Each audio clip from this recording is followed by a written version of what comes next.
ইরানের পাশে পাকিস্তান, ইসরায়েলের সঙ্গে সম্পর্ক ছিন্নের আহ্বান। ইসরায়েলের সঙ্গে ইরানের চলমান সংঘাতের প্রেক্ষাপটে তেহরানের প্রতি পূর্ণ সমর্থন জানিয়েছে পাকিস্তান। দেশটি ইসরায়েলের বিরুদ্ধে ঐক্যবদ্ধ হতে মুসলিম দেশগুলোর প্রতি আহ্বান জানিয়েছে। আল জাজিরার খবরে বলা হয়, পাকিস্তানের প্রতিরক্ষা মন্ত্রী খাজা আসিফ দেশটির পার্লামেন্টে বলেন, পাকিস্তান ইরানের পাশে আছে। ইরানের স্বার্থ রক্ষায় প্রতিটি আন্তর্জাতিক ফোরামে সহযোগিতা করবে পাকিস্তান।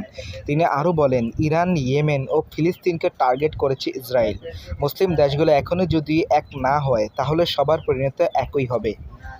খাজা আসিফ সব মুসলিম দেশকে ইসরায়েলের সঙ্গে তাৎক্ষণিকভাবে সম্পর্ক ছিন্ন করার আহ্বান জানান এবং একটি জরুরি ওআইসি বৈঠক ডেকে সমন্বিত কৌশল নির্ধারণের আহ্বান জানান।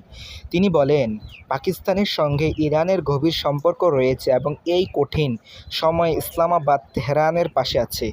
এদিকে পাকিস্তানের উপপ্রধানমন্ত্রী ও পররাষ্ট্রমন্ত্রী ইসহাক দার ইরানে ইসরায়েলি হামলাকে ইরানের সার্বভৌমত্বের নির্লজ্জ লঙ্ঘন বলে মন্তব্য করেছেন।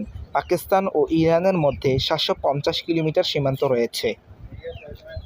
এরকম গুরুত্বপূর্ণ খবর পেতে আমাদের 10 সেকেন্ড নিউজ চ্যানেলটি সাবস্ক্রাইব করে রাখতে পারেন।